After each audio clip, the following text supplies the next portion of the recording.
This is a post from r/ProRevenge. Cheat on me with my best friend? I'll wreck your career and publicly humiliate both of you. So, this post apparently is what triggered the /r/ProRevenge riots of 2019 over the excessive use of acronyms to represent people, MW, FBF, FBFW, in the story. Sorry about that. I have reformatted the story with fake names in place of acronyms. Also, at the end of the post I've added answers to a few questions that came up repeatedly in the comments. Shithead and Sarah have been like family to my wife and I for several years, practically ever since we moved in across the street from them. The four of us were extremely tight. Our kids are the same age as theirs and are all good friends. We were one big family unit. We did dinner together a few times a week. We went on vacations together. I truly saw Shithead as a brother, and my wife and Sarah were very close too. 5 months ago, I was completely blindsided by the discovery of an affair between my wife and Shithead. My wife had left her email open on our computer, and I saw an email from her to her longtime therapist saying that Shithead would be joining her at an upcoming session again. WTF? My mind started racing. Why in the world would Shithead be going to her therapy sessions without my knowledge? I did a search and found some other emails to and from the therapist proving that Shithead had been going to sessions together with her for about 6 weeks.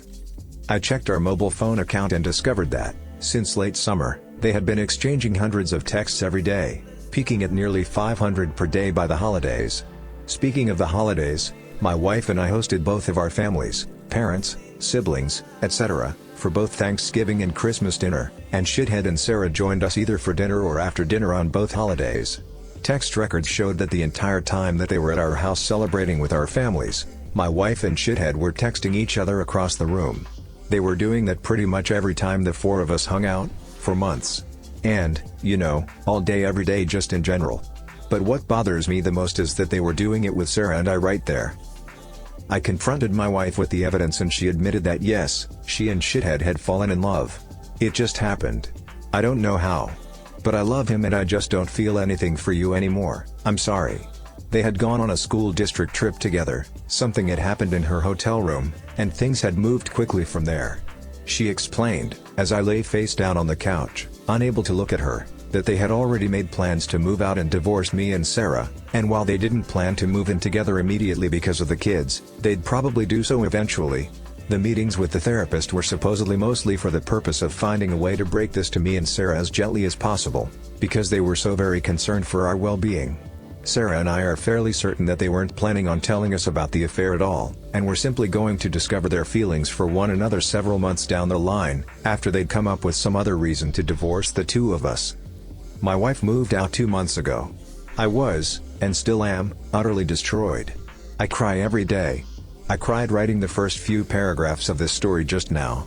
I worry non-stop about the impact on our kids. But I am also not exactly a shrinking violet when I feel that I've been wronged. And in this case I was, objectively, very wronged. So, a couple of years ago, Shithead ran for a Board of Education seat as a pretty extreme underdog. I helped him with his campaign materials and debate prep, and my wife, a well-known school district employee, this becomes important later, got the word out as best she could. Much to our surprise, he actually won in a squeaker, by just a few dozen votes. Being on the board became the center of Shithead's world. He joined every committee that he could. This turned into the foundation of his affair with my wife, as they were constantly going to school events and meetings together on evenings and weekends. Once I discovered the affair, my thoughts turned pretty quickly to revenge, and it occurred to me that an extramarital affair between a member of the Board of Education and an employee of the school district was at least bad politics and possibly violated district policy. Making things far worse for them was that my wife was in the running for an open administrative position, and everyone knew that she was more or less guaranteed the job and the major pay raise that came with it. She had just finished her master's degree in school administration, at the urging of her principal and the superintendent, so that she could be promoted to this specific position. I had plenty of evidence of the affair, texts from both of them admitting to it, text records showing that they were texting hundreds of times a day, emails to and from the therapist, etc. I considered simply emailing all of the evidence to the board and the superintendent, but felt like I, as the grieving, betrayed spouse, might not be seen as a credible source. So instead, I invented a fictitious furious friend who was planning on showing up to the next board meeting and publicly shaming the two of them for their affair. I told my wife that I'd tried to talk this person down but couldn't guarantee that they wouldn't show up and humiliate them publicly. As I expected, this led shithead to conclude that the only option was for him to preemptively admit the affair to the board. The superintendent subsequently recommended that shithead resign, which he did. Sarah said that he was utterly humiliated and crushed, and barely got out of bed for a few days afterward. Once word of the affair and shithead's resignation started getting around, the superintendent, a longtime friend of both my wife and shithead, contacted my wife and tearfully informed her that it was no longer politically appropriate for her to be promoted to an administrative position within the district. The position that had been lined up for her was later filled by an outside candidate. This sent waves of confusion and rumor throughout the district, as it was pretty well known that my wife was getting the job. The day after she was informed that she wasn't getting the promotion, my wife and I, despite our crumbling marriage, took our son out to breakfast together on his birthday, and a parent stopped by our table to congratulate her on her new role. She said thanks, then excused herself to go cry in the bathroom for a while. I let the dust settle for a couple of weeks, and then, right before my wife moved out, let them in on my little secret. There was never a furious friend threatening to expose them in the first place. Just me. Word of all of this has gotten around our fairly small town, which shithead grew up in and my wife has worked in for nearly 20 years. My wife refuses to talk to me about how things are at work now, but I've heard from some people I know in the district that her formerly spotless reputation has taken a major hit. Shithead, formerly a gregarious social presence in our neighborhood and at events and pubs in town, has completely gone underground and barely emerges to mow his lawn. He's moving out soon, to a shitty little townhouse which is all he can afford due to all the child support he's going to have to pay his wife. My wife and shithead claim that they plan on trying to make things work together, despite all the public humiliation. I wish them lots of luck with that. I'm sure it will be a lot of fun to show their faces together in town. Edit. Here's a log of their texts/calls over the course of a few months before I discovered the affair. Obviously their phone numbers have been stripped out. https://anonymousfiles.io/gq8h/. Answers to some common questions in the comments. Are you and Sarah a thing now? You should totally be a thing, that would be awesome. No. We're friends.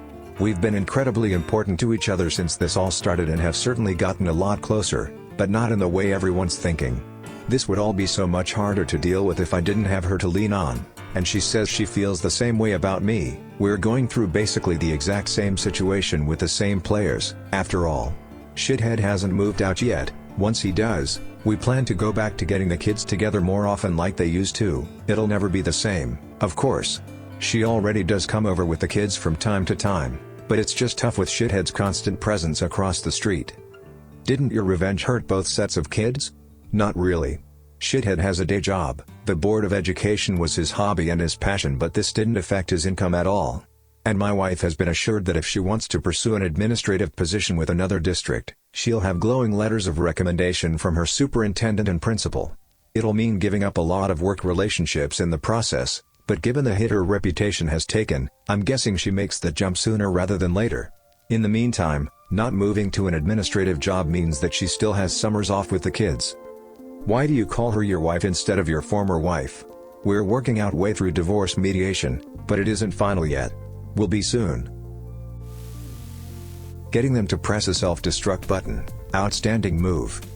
Minimum effort, maximum destruction, and didn't even have to get his hands dirty. I respect that. Yeah, this isn't just your average everyday ProRevenge. This is advanced revenge. Welcome to r/advance your revenge. Too many revenges now. r/too much revenge. r/subsfl 4. Something had happened in her hotel room. Well, that's one way to put it. They refused to tell us what exactly happened. Which tells us all we need to know. Even our child psychologist rolled his eyes at that part of the story. They had sex. Could have been an accident. Maybe MW was innocently lying on her back to put her pants on while FBF was in the bathroom peeing, and then he stepped on a skateboard, rode it into the sleeping area, and fell right on top of her. Happens all the time.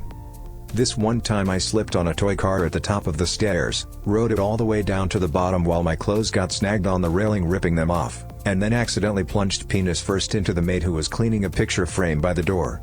These things happen, man. Totally unavoidable. You were only erect from the adrenaline high. Whoopsie. Fear boner for the win.